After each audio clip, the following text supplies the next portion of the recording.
पाकिस्तान की इकोनॉमी के लिए एक बहुत बड़ी खबर। अब आपने इसको सुन के एनालाइज करना है कि ये अच्छी खबर है या बुरी खबर है। पाकिस्तान ने अमेरिका से तकरीबन 10 बिलियन डॉलर्स की एक फैसिलिटी मांग ली है। वो हम डिस्कस करेंगे आज की इस वीडियो में कि इसका मतलब क्या है। इसको बहुत से लोगों ने कवर नहीं किया, लोगों ने सिर्फ हेडलाइंस ही सुनी है और लोगों ने कहा कि ठीक है कर्जा मांगा एक बार फिर अमेरिका से, लेकिन ये बड़ा अनयूजुअल है कि पाकिस्तान ने इस स्टेज पर ये कर्जा क्यों मांगा है, इसकी क्या रेमिफिकेशंस हो सकती हैं और इसका मतलब क्या है। जरा डीपली हम एनालाइज करने की कोशिश करेंगे। अगेन इस पे भी मैंने बहुत रिसर्च किया है क्योंकि ये मामला भी बहुत अहम है। मतलब इसकी डिटेल्स आपको सिर्फ एक हेडिंग या एक सेंटेंस में नहीं पता लग सकती, इसकी कई लेयर्स हैं जिसको आज हम समझने की कोशिश करेंगे कि ये फैसिलिटी पाकिस्तान ने क्यों मांगी है, इसका मतलब क्या होगा, यानी अगर अप्रूव हो जाती है या नहीं होती, और अमेरिका ने क्या अभी एक सरसरी सा जवाब दिया है वो भी हम एनालाइज करेंगे। मतलब हम देखेंगे कि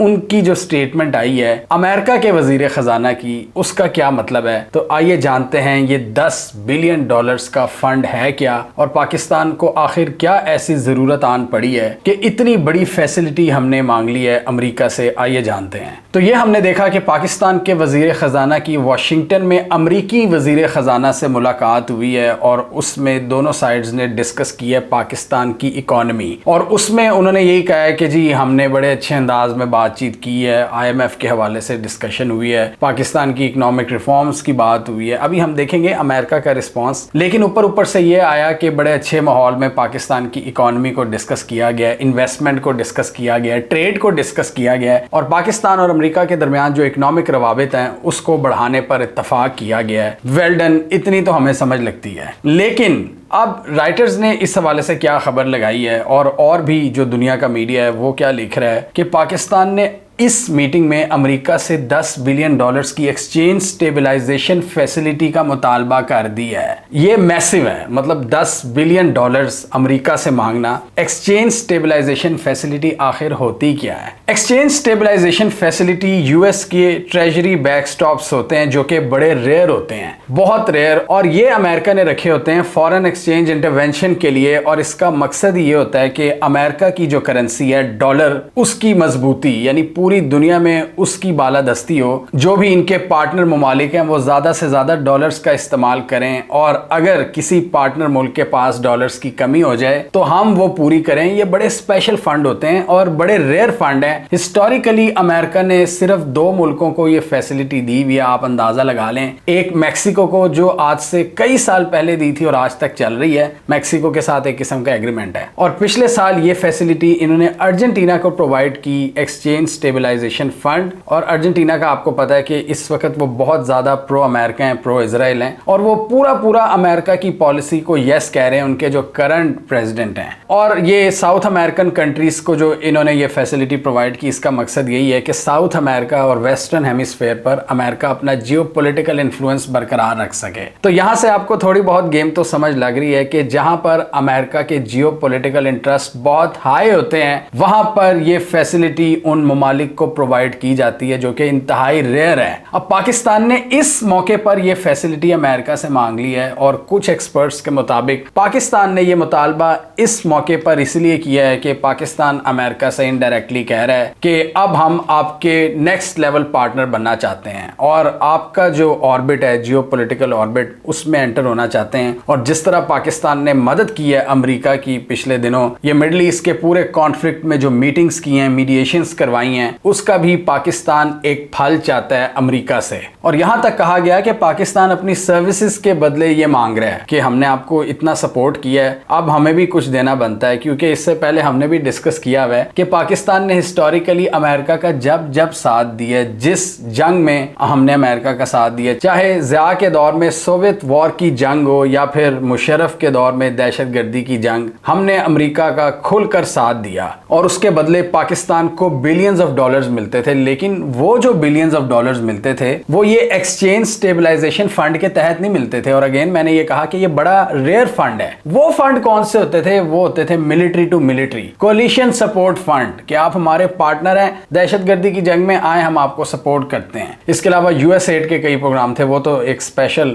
सब्जेक्ट है। लेकिन military to military coalition support fund जो हमने उनको लॉजिस्टिकल सपोर्ट प्रोवाइड की, कुछ बेसिस का भी इंकशाफ हुआ मुशर्रफ दौर में में, ये जैकबाबाद बलूचिस्तान में। तो ये इस किस्म की सर्विसेज के एवज हमें पैसे मिलते थे और अच्छे खासे मिलते थे, और इसलिए हम देखते थे कि उन मिलिट्री एराज में पाकिस्तान की इकोनॉमिक ग्रोथ रेट बहुत जबरदस्त होती थी, क्योंकि आपके पास डॉलर आ रहे थे। और ये हमने भी अपनी एक वीडियो में डिस्कस किया था कि यार इस बार डॉलर्स क्यों नहीं आ रहे, बल्कि इस बार डॉलर्स जा रहे हैं। इस बार पाकिस्तान की जो मौजूदा हुकूमत है वो कोशिश तो बहुत कर रही है कि अमेरिका की तरफ से कोई फाइनेंशियल सपोर्ट आए, वो मिल ही नहीं रही, और तंग आकर पाकिस्तान ने ये फंड मांग लिया अमेरिका से। यानी पाकिस्तान ने अमेरिकी सदर डोनाल्ड ट्रंप से लिंक्ड एक क्रिप्टो फर्म में भी इन्वेस्टमेंट की। पाकिस्तान ने कुछ लॉबिंग भी की, जिसकी वजह से काफी करीब हुए हम डोनाल्ड ट्रंप के। इसके अलावा मिनरल्स के हवाले से भी हमने उनके साथ कोऑपरेशन किया। हमने ईरान वॉर में पूरी तरह से ईरान और यूएस की मीडिएशन करवाने में अमेरिका का साथ दिया। अमेरिका ने मुंह जुबानी तो हमारी तारीफें की, लेकिन पैसा कोई नहीं आया। तो एक ये भी पॉसिबल रीजन है कि पाकिस्तान ने डायरेक्टली ही अब अमेरिका से उस मदद के बदले ये सपोर्ट मांग ली है। और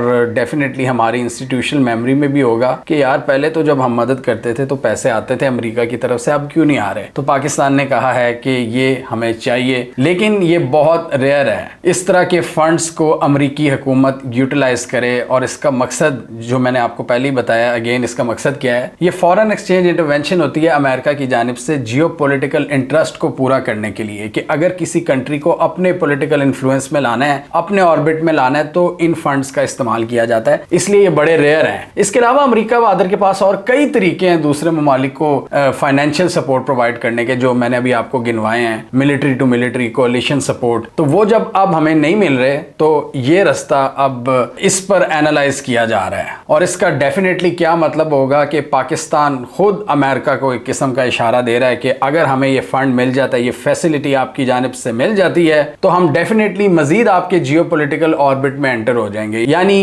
पार्टनरशिप मजीद गहरी हो जाएगी। और इससे कुछ एनालिस्ट का ये भी ख्याल है कि हमारे चाइना के साथ भी ताल्लुकात मुतासिर हो सकते हैं, क्योंकि हिस्टोरिकली पिछले 10 सालों से हम देख रहे हैं, जब से अमेरिका की जो सपोर्ट थी, फाइनेंशियल सपोर्ट कम हुई है 10-15 सालों में, तब से चाइना मैदान में आया है और वो आपको लोन्स दे रहा है, वो इन्वेस्टमेंट कर रहा है, वो आपके साथ ट्रेड बढ़ा रहा है। ये सारे काम पहले अमेरिका किया करता था और अब ये चाइना कर रहा है। लेकिन पिछले 3-4 सालों में हम ये भी देख रहे हैं कि चाइना की पाकिस्तान को मिलिट्री सपोर्ट बहुत ज्यादा बढ़ गई है, मिलिट्री टू मिलिट्री कोऑपरेशन बहुत ज्यादा बढ़ गया है। और फाइनेंशियल सपोर्ट के लिए एक बार फिर अब हम अमेरिका बहादुर की जानिब देख रहे हैं। लेकिन अमेरिका में भी अब वो हालात नहीं रहे जो पहले हुआ करते थे, जो खुलकर वो भी पैसा लगा दिया करते थे, अब वो भी नहीं लगा रहे। और यही वजह है अभी तक हमें नहीं मिले, इसलिए शायद हमने इसका मुतालबा किया है। और ये एक्सचेंज स्टेबलाइजेशन फैसिलिटी क्या होती है, ये आपको सस्ते कर्जे मिलते हैं, सस्ते कर्जे मिलते हैं, या आपको स्वैप फैसिलिटीज प्रोवाइड की जाती हैं, यानी आप अपनी करेंसी हमें दे दें, चाहे जितनी मर्जी वी की क्यों ना हो, यानी रुपीस के बदले वो आपको डॉलर्स दे सकते हैं, या कुछ छोटी मोटी गारंटीज, क्योंकि ऑब्वियसली उन्हें पता है पाकिस्तान की इकोनॉमी का, तो वो इतनी कोई आसान शराइत पर वो भी नहीं देते। ये जो कर्जे भी मिलते हैं हमें IMF वगैरह से, इनका इंटरेस्ट रेट बहुत हाई होता है, क्योंकि जिस मुल्क में जितनी ज्यादा पॉलिटिकल इंस्टेबिलिटी होगी, सिक्योरिटी सिचुएशन होगी, उसको कर्जे उतने ही महंगे मिलेंगे, क्योंकि इन्वेस्टर को पता है कि मैंने यहाँ से पैसा निकलवाना है, मैं इसकी मुश्किल वक्त में मदद तो कर रहा हूँ, इसकी मदद को कोई नहीं आ रहा, मैं मदद कर रहा हूँ, लिहाजा मैं इसको महंगे कर्जे दूंगा। तो ये जो एक्सचेंज स्टेबलाइजेशन फैसिलिटी होती है, इसमें जरा आसान शराइत होती हैं, यानी आपको स्वैप फैसिलिटीज भी मिल जाती हैं, करेंसी एक्सचेंज, और आपको डॉलर मिल जाते हैं। और अमेरिका का ये मकसद पूरा होता है कि अमेरिका का जो पार्टनर मुल्क है वो अमेरिका की करेंसी को स्टिल फौकियत दे रहा है, हालांकि उसके फॉरेन एक्सचेंज रिजर्व्स खत्म हो रहे हैं उसके स्टेट बैंक में या सेंट्रल बैंक में, तो अमेरिका उनको एक सपोर्ट प्रोवाइड करता है। और इससे अमेरिका के जियोपॉलिटिकल इंटरेस्ट भी मेंटेन रहते हैं, वो मुल्क मजीद अमेरिका के ऑर्बिट में आता है, और अमेरिका की करेंसी का भी बोलबाला पूरी दुनिया में होता है, यानी अगर एक जगह पर होगा तो डेफिनेटली करेंसी की पावर भी बढ़ेगी। तो पाकिस्तान के पास इस वक्त क्या हम देख रहे हैं कि फॉरेन एक्सचेंज रिजर्व्स फिर खतरनाक हद तक कम हो रहे हैं, पाकिस्तान का ट्रेड डेफिसिट फिर बढ़ रहा है, $40 बिलियन का हमारा ट्रेड डेफिसिट इस वक्त पहुंच चुका है। यानी इसका क्या मतलब है, हम इंपोर्ट करते रहते हैं, एक्सपोर्ट कुछ कर नहीं रहे। फॉरेन एक्सचेंज रिजर्व्स तभी तगड़े होते हैं जब आप एक्सपोर्ट करते हो, या जो आपके ओवरसीज पाकिस्तानी हैं वो डॉलर्स भेजते हैं, ये दो ही जरिए हैं आपके पास। तो जो आप एक्सपोर्ट करते हो उसके जरिए जो डॉलर कमाते हो वो तो बहुत कम है, आपकी एक्सपोर्ट ही बढ़ नहीं रही, $30-32 बिलियन है, ओवरसीज ओवरसीज पाकिस्तानी तकरीबन 40 बिलियन डॉलर्स तक भेज देते हैं, तो आपके पास ये 60-70 बिलियन डॉलर्स तो आ जाता है। लेकिन इंपोर्ट बिल बहुत ज़्यादा बढ़ जाता है, क्योंकि ज़्यादातर चीज़ें हम इंपोर्ट कर रहे हैं चाइना से, अमेरिका से और बाकी दुनिया से। वो 100 बिलियन डॉलर से ज़ायद का बिल है, तो वो जो गैप आ रहा है वो पाकिस्तान को एक प्रॉब्लम दे रहा है। तो इस वक्त 4-5 सालों का हाईएस्ट ट्रेड डेफिसिट हम देख रहे हैं, 40 बिलियन डॉलर का। और एक बार फिर पाकिस्तान की मईशत काफ़ी चैलेंजिंग सिचुएशन में है, और ये ईरान जंग की वजह से आप देख रहे हैं कि ऑयल की प्राइसेस भी बढ़ रही हैं। एक ये भी बहुत बड़ी रीज़न है कि पाकिस्तान का जो इंपोर्ट बिल है वो बढ़ है, क्योंकि ऑयल एंड गैस भी हमने बाहर से मंगानी है,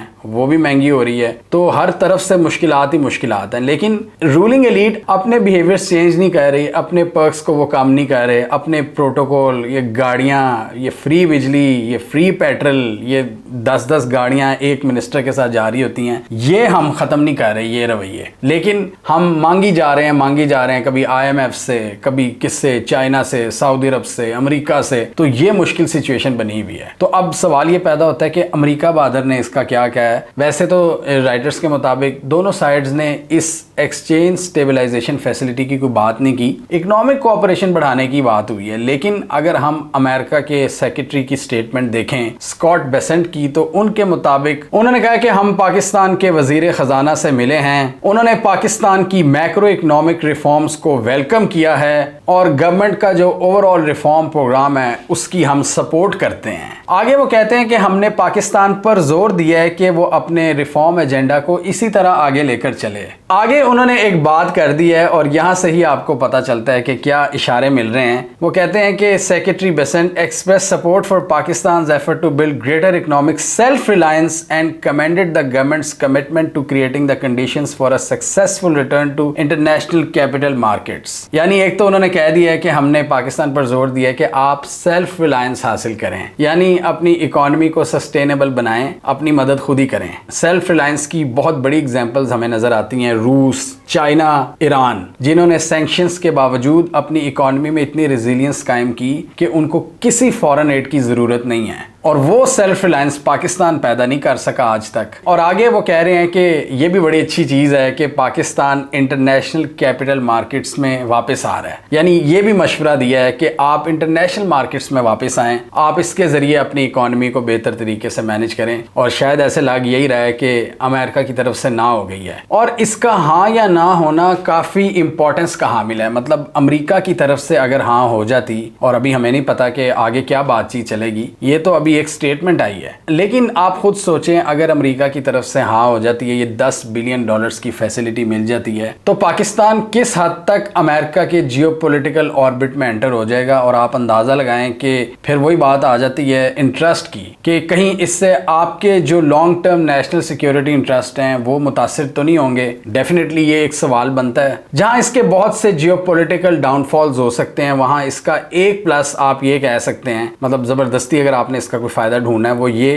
कि आपके फॉरेन एक्सचेंज रिजर्व्स कम से कम स्टेबल हो जाते हैं, और दुनिया को पता होता है कि इनके बैंक्स में डॉलर्स पड़े हुए हैं, यानी ये दिवालिया होने के करीब नहीं है। और इससे इन्वेस्टर का कॉन्फिडेंस भी थोड़ा बहुत इंप्रूव हो सकता है कि जी इसके पीछे अमेरिका बहादुर खड़ा हुआ है, अमेरिका ने इनको सपोर्ट किया है। अर्जेंटीना के इससे पहले इतने बुरे हालात थे, उनके पास भी कोई डॉलर नहीं रह गए थे, इकोनॉमी बिल्कुल तबाह हो चुकी थी, तब यूएस ने इंटरवीन किया है, और वो भी उस वक्त जब उनके प्रेसिडेंट ने हर तरह से अमेरिका की बात मानने का फैसला किया, और कोई कसर नहीं छोड़ी उन्होंने अमेरिका को खुश करने में। अमेरिका क्या, उन्होंने तो इजराइल के भी गुण गाना शुरू कर दिया, हालांकि अर्जेंटीनियन अवाम ऐसी नहीं है, लेकिन वही ना, इकोनॉमिक उनको इतने मसाइल थे कि उनको हर बात माननी पड़ी, और यूएस ने उनको ये फैसिलिटी प्रोवाइड की। और यहाँ पर हमें ये चीज़ें भी सुनने को मिलती हैं कि अमेरिका का यही तरीका है बहुत से ममालिक को कंट्रोल करने का, कि इकोनॉमिक डिफिकल्टीज एक मुल्क की जब इतनी ज़्यादा बढ़ जाएं तो आप तब इंटरवेंशन करो, लेकिन उसकी बहुत सी शराइत होती हैं, कोई भी लंच फ्री नहीं होता, बहुत सी आपको उसमें फिर बातें माननी पड़ती हैं। यार आप चाइना से दूर हो जाओ, आप ये सारे मामले में हमारी मदद करो। और आप देखें जिस तरह पाकिस्तान ने मिडल ईस्ट की सारी जो डेवलपमेंट्स हुई हैं, इसमें काफ़ी ज़्यादा मदद की है।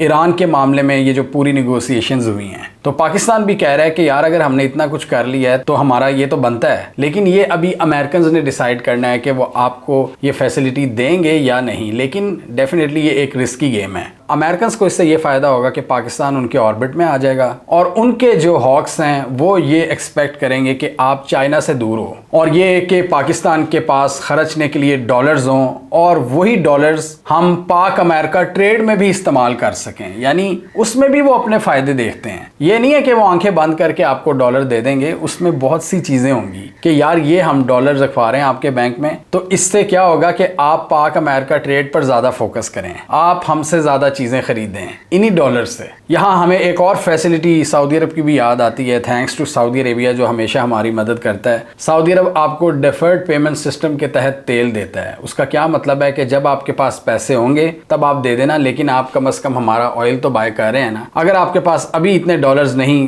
तो अगले साल आप दे सकते हैं, और वक्ती तौर पर कुछ गारंटीज मांगी जाती हैं स्वैप्स वगैरह की शक्ल में, लोकल करेंसी वगैरह के स्वैप में, लेकिन वक्त आने पर वो डॉलर्स वापस भी लिए जाते हैं और इसी तरह आपके मुल्क का जो कर्जा है वो आहिस्ता आहिस्ता एक्यूमुलेट होता रहता है। और अभी पाकिस्तान की बात करें तो ऑलरेडी IMF के $7 बिलियन के प्रोग्राम में पाकिस्तान फंसा हुआ है, जिसने तरा निकाल दिए अवाम के, जिसने फैसला किया कि अवाम की एक एक हड्डी को खा जाना है, जिसने फैसला किया कि अवाम की खून का एक कतरा भी नहीं रहने देना जिस्म के अंदर, जो डेली बेसिस पर हमारे साथ हो रहा है। पेट्रोल की प्राइसेस बढ़ रही हैं, बिजली की प्राइसेस बढ़ रही हैं, एक तूफान आया हुआ है महंगाई का पाकिस्तान में, और IMF आपको कह रहा है टैक्स ठोको, कहीं पे ना रुको। इस प्रोग्राम के जरिए पाकिस्तान ये भी उम्मीद कर रहा है कि इसमें इतनी सख्त शराइत भी नहीं होंगी, मतलब अगर ये $10 बिलियन मिल जाएगा तो शायद इससे थोड़ी बहुत महंगाई भी कम हो जाए, जो इतने ज्यादा टैक्सेस लगाए हुए हैं उसमें भी थोड़ी नरमी आ सकती है, और अगर इससे इन्वेस्टमेंट की सिचुएशन बेहतर हो जाती है तो और क्या चाहिए।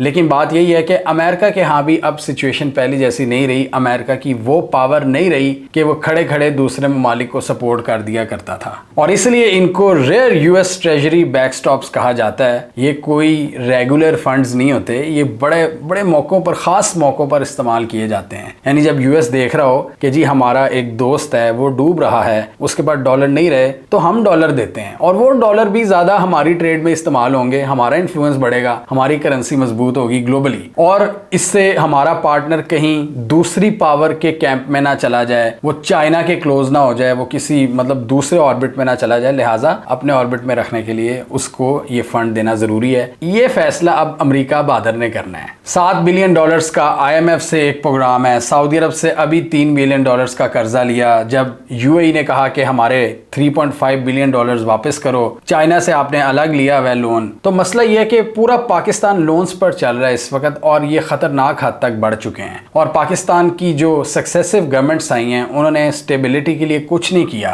पाकिस्तान की जो जड़ें हैं वो मजबूत नहीं की कि हम खुद चीजें प्रोड्यूस करके डॉलर्स कमाएं। हमें डॉलर्स के लिए बाहर की दुनिया की तरफ देखना पड़ता है, IMF, अमेरिका, सऊदिया, और अभी IMF का फंड काफी नहीं था जो अब हम अमेरिका की जानिब भी देख रहे हैं, एक अलग एक सेपरेट फंड के लिए। इसकी रीजन ये है कि आप एक्सपोर्ट के जरिए डॉलर नहीं बना रहे, और थैंक्स टू ओवरसीज पाकिस्तानी जो $40 बिलियन के करीब आपको भेज देते हैं, नहीं तो बिल्कुल ही कबाड़ा हो जाए आपके फॉरेन एक्सचेंज रिजर्व्स का। मतलब हमारी जो हुकूमतें आती हैं और हमारे फाइनेंस मिनिस्टर्स, वो ये फोकस करने के बजाय कि जी पाकिस्तान में लॉन्ग टर्म प्रोग्राम्स को हम जन्म दें, वो क्या करते हैं, वो दूसरों के दर खटखटाते हैं, कभी सऊदिया का, कभी IMF का, कभी अमेरिका का। तो ये कितने अफसोस की बात है कि इससे हमारा कर्जा बढ़ता रहता है, सिर्फ इसलिए कि हमारी इकोनॉमी को शॉर्ट टर्म बूस्टर लगते रहें और वक्ती तौर पे डिफॉल्ट से बचाया जा सके। 2023 में भी सारी दुनिया जानती है कि हम डिफॉल्ट होने से बाल बाल बचे थे, जब एक स्टेज पर $1 बिलियन भी नहीं रह गया था स्टेट बैंक में।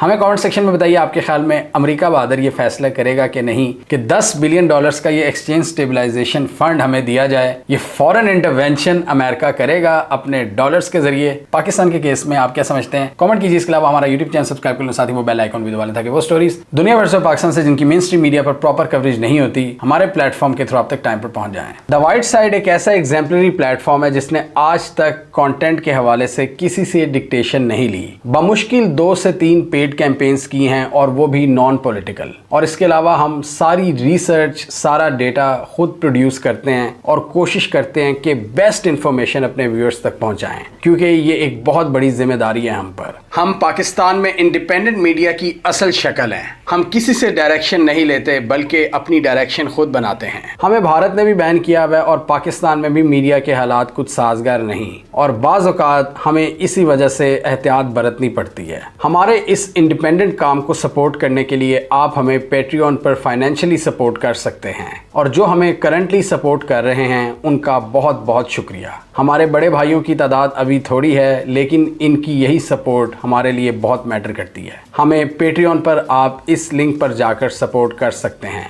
हम हुकूमतों के हर गलत एक्शन को क्रिटिसाइज करते हैं और सिस्टम की जो नाकामियां हैं उसको हाईलाइट करते रहते हैं, लेकिन हमारा जो एक रीजनल नैरेटिव है उसको भी दुनिया के सामने रखते हैं, यानी बताते हैं दुनिया को कि हम रीजन की आवाज़ हैं, हम पाकिस्तान की आवाज़ हैं। एक सही मानों में पाकिस्तानी आवाज़ जो कि पाकिस्तानी नैरेटिव दुनिया को दिखाती है, जिसमें हमारी कामयाबियां और चैलेंजेस दोनों शामिल होते हैं।